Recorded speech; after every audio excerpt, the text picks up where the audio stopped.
Remember Abraham Maslow, safety is a basic need. The health team must provide for resident safety. The goal is to decrease the risk of accidents and injuries without limiting mobility and independence. Measures to protect residents must not interfere with their rights. So you can't keep them in the room with the door shut so they can't get out and get lost. You have to be able to, they have to be able to be out and about. That's isolation. So we have to make sure we don't interfere with their rights. In a safe environment, a person has very little risk of illness or injury. They feel safe and secure, physically and mentally. The risk of infection, falls, burns, poisoning, and injuries is low. Temperature and noise levels are comfortable. Smells are pleasant. If you're in a facility, there's always occasionally going to be smells. You're working with people. You might walk past a room, there's a bad smell. It won't be there long if it's a good facility. They'll take care of it. There's enough room and light to move about safely in a safe environment.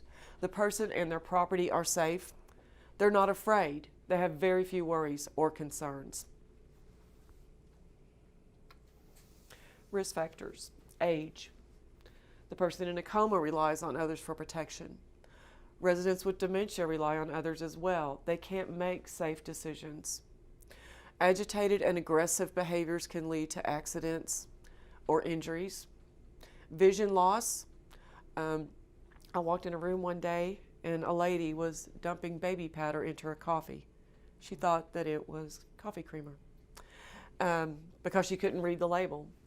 Hearing loss. They can't hear alarms or sounds.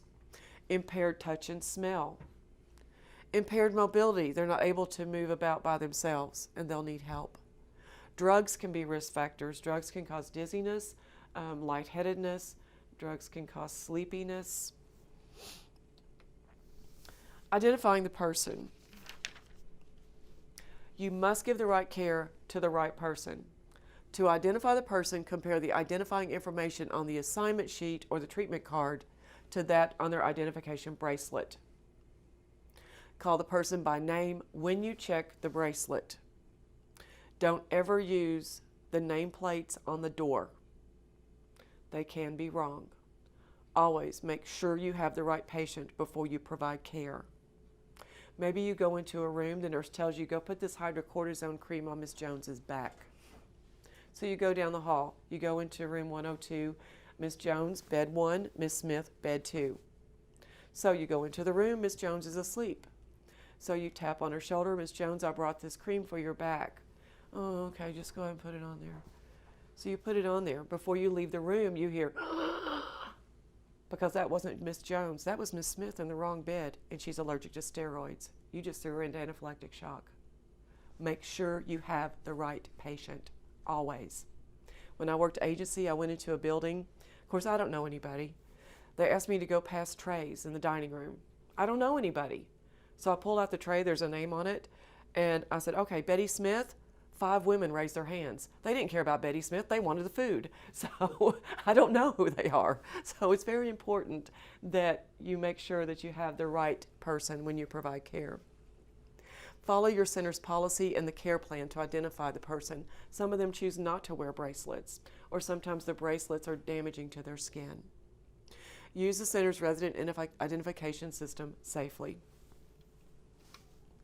Preventing burns. Causes of burns in the center include smoking, spilled hot liquids, electrical items, and very hot bath water. The severity depends on the water temperature and the length of exposure. On page 130 in table 10-1, this is how quickly someone with this very fragile skin can get 2nd and 3rd degree burns. Very quickly. At 155 degrees, it only takes 1 second. And you think a lot of people like their hot tub at about that. So it can be very detrimental to these folks with a very sensitive skin.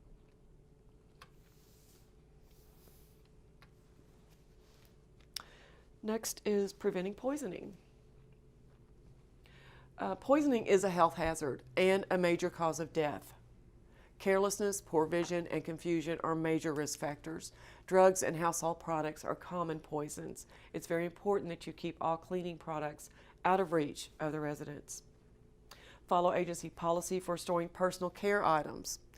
In most facilities, they don't allow any medications at the bedside, and that includes over-the-counter. They can't have Tums or Tylenol or Pepto-Bismol or anything like that at the bedside. Preventing suffocation. Suffocation occurs when breathing stops because of lack of oxygen. Causes can include choking, drowning, inhaling gas or smoke, strangulation, electrical shock, and carbon monoxide poisoning.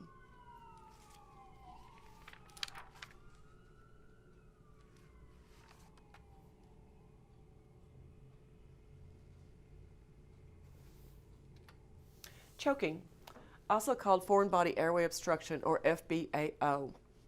When someone is choking, air cannot pass through the air passages to the lungs.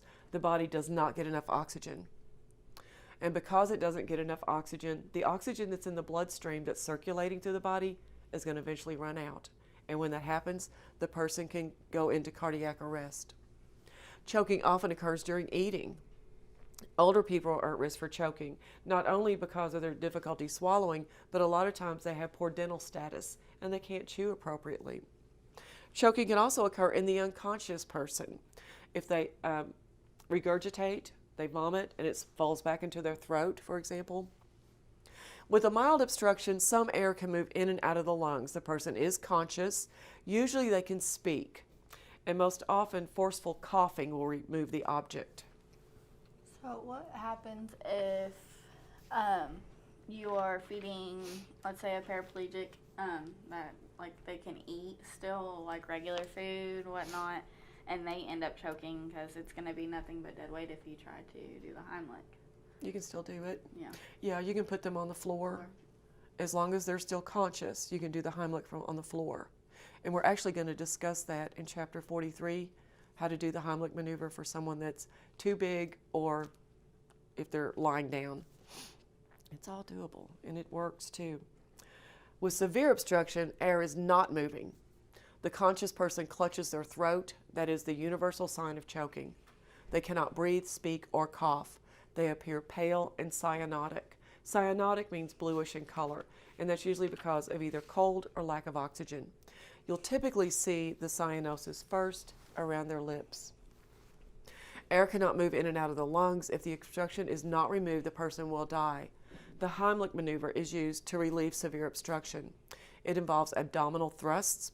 The person could be sitting, standing, or lying down. The Heimlich maneuver is not used for obese persons or pregnant women. In that case, you would put your fist in the center of the chest, the same place you would do chest compressions, and do your thrusts there. To relieve choking, call for help when an adult or child has severe obstruction or a mild obstruction that persists. For the unresponsive adult, don't automatically assume that they're choking. If they're not responding, you start CPR. You can perform the Heimlich on yourself by throwing your body into the back of a high-top chair, onto a countertop. Just force your abdomen into it very forcefully, and that can help clear your airway as well. Preventing infection. Infection is a risk for people who are older, chronically ill, disabled. The spread of infection is a major hazard in nursing centers, and we have a whole chapter about preventing infection, and we'll go into that in just a little while. Oh, and back to your question, Taylor. On page 133 is a picture of how to approach the person who is lying down to perform the Heimlich maneuver. You straddle their thighs and you put your hands at their abdomen below their chest bone and above their sternum. But if they become unconscious, that's when you start CPR. Next is preventing equipment accidents. All equipment is unsafe if it's broken, not used correctly, or not working properly. Inspect all equipment before you use it. Follow your center's policy on reporting damaged or non-functioning equipment. Some facilities have a spot where you would put that equipment and then you fill out the assistance needed on the maintenance log. Some of it you actually take it to the maintenance department. So just whatever your facility policy is on damaged equipment. Frayed cords and overloaded outlets can cause fires, burns, and electrical shocks. Three-pronged plugs are used on all electrical items. The third prong is called the ground. The ground carries leaking electricity away from the item and into the earth. Warning signs of faulty equipment include shocks, loss of power, power outage, dimming or flickering lights, sparks, sizzling or buzzing sounds, burning odor, loose plugs. Don't ever use or give damaged items to residents. Next is wheelchair safety. Always check the wheel locks. Make sure the locks are in proper order, they work correctly. Check for flat or loose tires. Make sure the wheel spokes are intact. Make sure the casters point forward. That's where the foot pedals attach to the chair. Make sure the person's feet are on the foot plates before moving the chair. Push the chair forward when transporting a person. You don't want to drag them backwards. That's very indignant. Always push them forward.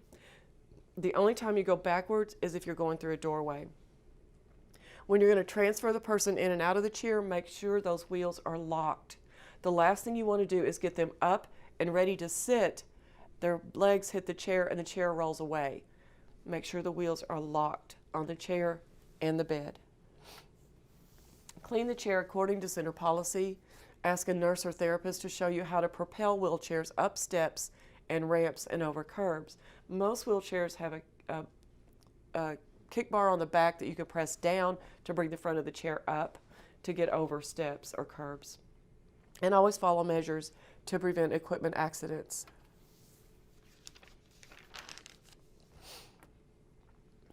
Hazardous substances. OSHA requires that healthcare employees understand the risk of hazardous substances and know how to safely handle them. Exposure can occur under normal conditions or during certain emergencies, and there's a lot of chemicals you could be exposed to. Not only cleaning solutions, radiation. You could be exposed to mercury. You could be exposed to gases and substances used to sterilize equipment. There's so many things that can be dangerous. Oxygen can be very dangerous. Also, drugs with cancer therapy. OSHA requires a hazard communication program and labeling. All hazardous substances must have warning labels. The labels identify physical and health hazards, precaution measures, what personal protective equipment to wear when you use that chemical, and how to use it safely. Also, storage and disposal information. If the label is removed or damaged, don't use it. Take it to the nurse and explain the problem. Don't ever leave those containers unattended. Safety data sheets used to be called material safety data sheets. Every hazardous substance has one. So they'll be in the back of the nurse's station in the big black book covered in dust that nobody ever opens, but it has to be there. OSHA requires it. But you must have ready access to these sheets. They tell you what to do in case of exposure, what to do if there's a spill. Tell the nurse about a leak or spill right away. Your employer will provide training about hazards, exposure risk, and protective measures. That's another reason they're not allowed to have over-the-counter stuff at their bedside, because they don't have safety data sheets on those. They're not allowed to have cleaning supplies in their room. In one facility, there was a lady who brought her husband Clorox bleach spray because she said every time she came to visit, the roommate would go in the bathroom and get the toilet dirty. So she would clean it so she wouldn't have to disturb the housekeeping staff. Well, every time she'd bring it, somebody would go behind her and take it out because they couldn't tell her, don't bring that anymore because we don't have a safety data sheet on it. And we're not allowed to have chemicals in the building without them. And so finally she got the message and they said, just call us, we'll be happy to come and clean it. But it's very important that you know what to do in case of exposure to anything. Fire safety, major causes include faulty electrical equipment and wiring, overloaded outlets, and smoking. The entire health team must prevent fires and act quickly and responsibly during a fire. How many of the facilities still allow people to smoke? It's certainly not in their rooms. So. There's not very many, and a lot of them, if the person wants to smoke, they have to follow the same policies as a lot of hospitals. They have to go out onto the sidewalk or away from the campus. But there are a few, they'll have a smoking room where the people can go to smoke at certain times of day and they can be monitored. I know one of our instructors, her nephew lives in a facility and she takes him outside to smoke when she goes to visit. He can smoke outside the building, but he can't smoke inside.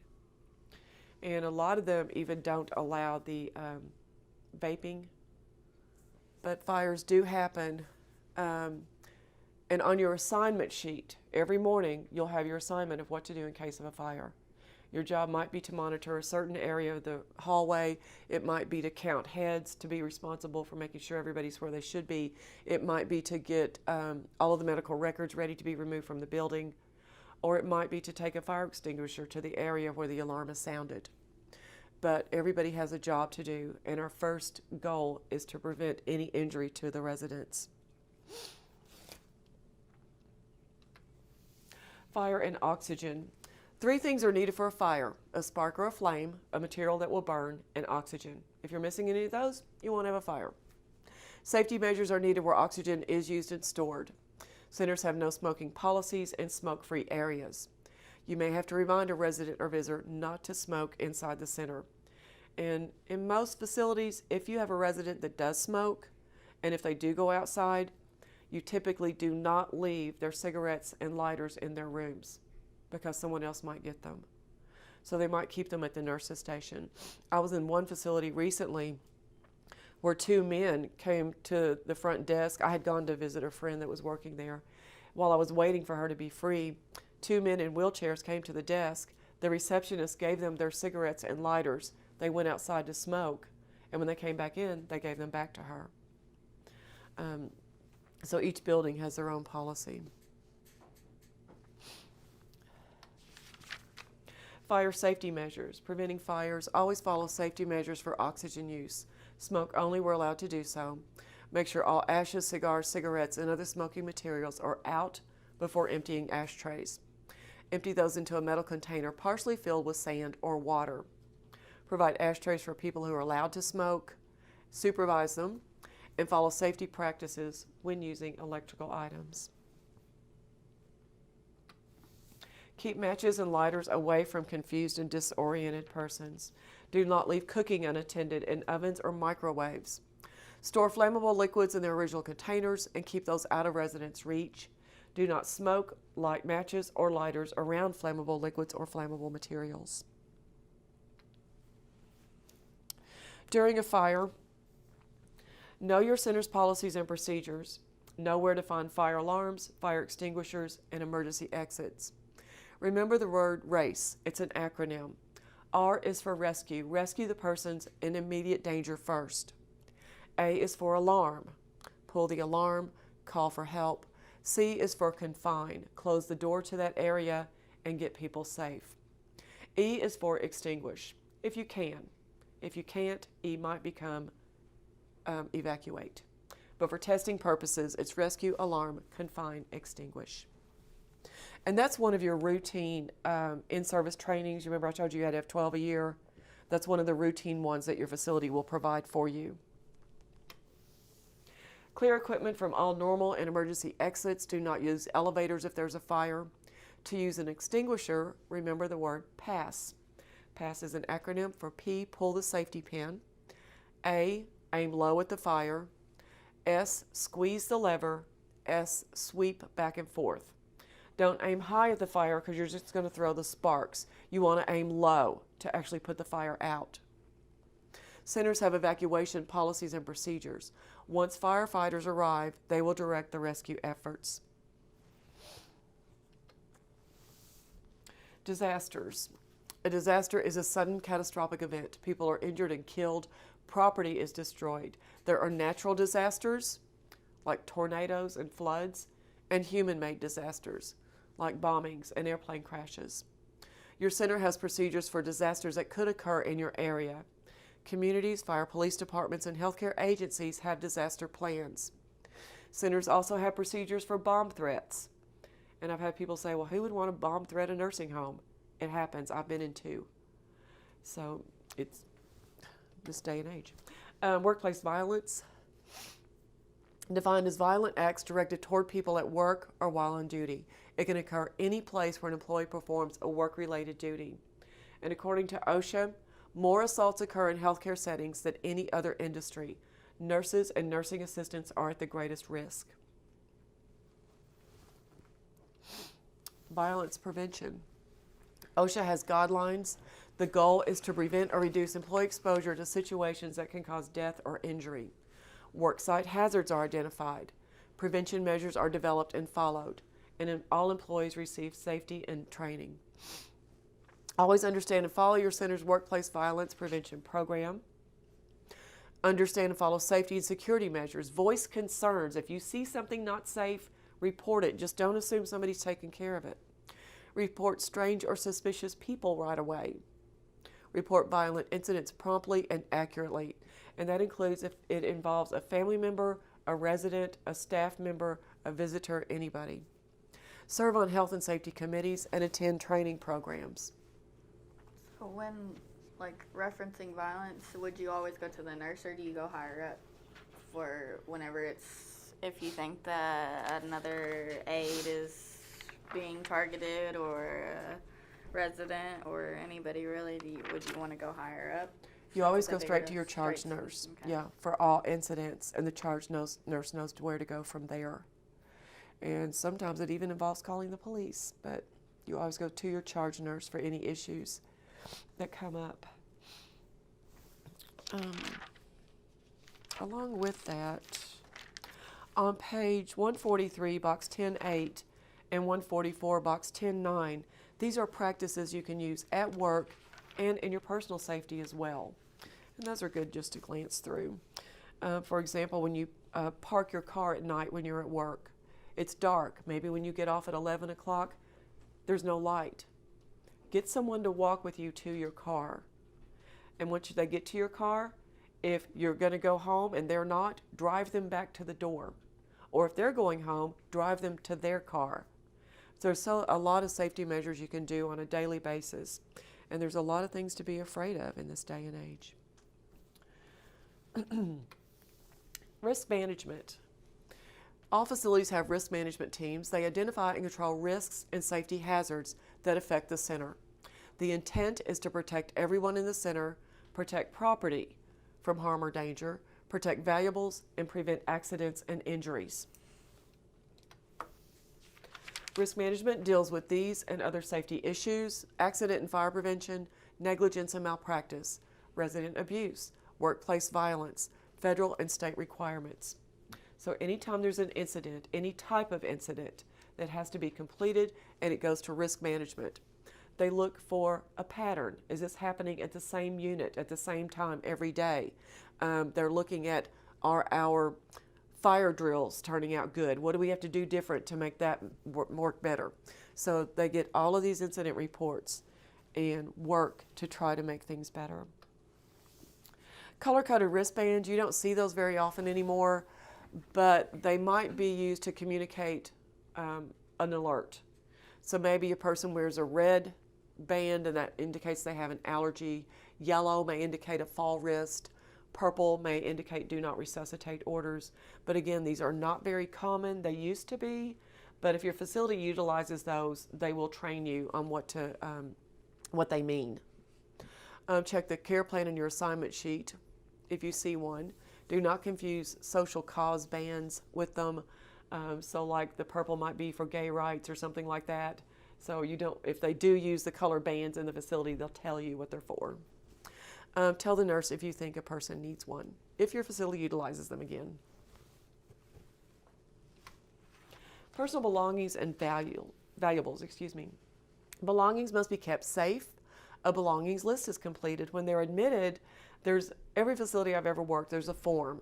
And the family will come in with the resident. When they unpack their things, they'll put, okay, they have 5 t-shirts, they have 6 pairs of underwear, they have a silver bracelet. Well, you don't put silver, you put silver colored because you don't know if it's true silver. But it'll have an indication of everything they brought with them. Everything they have should be listed in their record, and it should also have their name on it.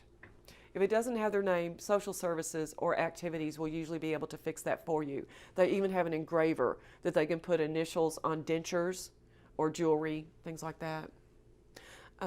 Again, everything must be labeled. In case it gets misplaced, it can get back to that person. Reporting incidents, report accidents and errors at once. If it involves residents, visitors, staff, and those accidents could include giving the wrong care, Giving care to the wrong person. We talked about a lot of times in long-term care centers, the residents only get 2 baths a week because their skin is so dry. So maybe you give someone a bath who wasn't supposed to get a bath, and that meant someone else went without one. So it'll be a whole week before they get another one. Also report not giving care. You forgot to do something. Report any broken or lost items. Any lost money or clothing should be reported as well. Hazardous substance incidents and workplace violence incidents. And if you hurt yourself, get an incident report as well. Because you might think, well, it's just a little strain in my back, I'll be fine, but tomorrow you may not be able to get out of bed. And if that incident report isn't complete, how do we know you didn't hurt yourself getting out of your car when you got home? So make sure your incident reports are complete. In regards to just giving baths in general, if somebody wants a bath every day, is that possible, or? Yes, they will adjust their care plan. So, and if they want, maybe somebody likes a tub bath better than a shower, they can do that as well. But yes, they do have choices. But typically, each room is on a schedule. And that's another thing along with that. They might be admitted to room 102, bed 2, and that shower for that particular bed is always on Mondays and Thursdays. Well, this person doesn't want them on Mondays and Thursdays. That can be changed as well. So they do have rights. Quality of life promotes safety by knowing common safety hazards. Know the causes of accidents. Know who needs protection. I worked in one facility where an Alzheimer's patient was notorious for putting things in her mouth. Anything she could find. So I came down the hall one day. I thought she had chewing gum. When I approached her, I realized it was a latex glove. So I got it out of her mouth. But just know who needs safety measures, because some people typically do have special things that they need to be monitored for. Use common sense. That helps a lot. Always practice safety measures and use safety devices as needed, and follow your patient's care plan.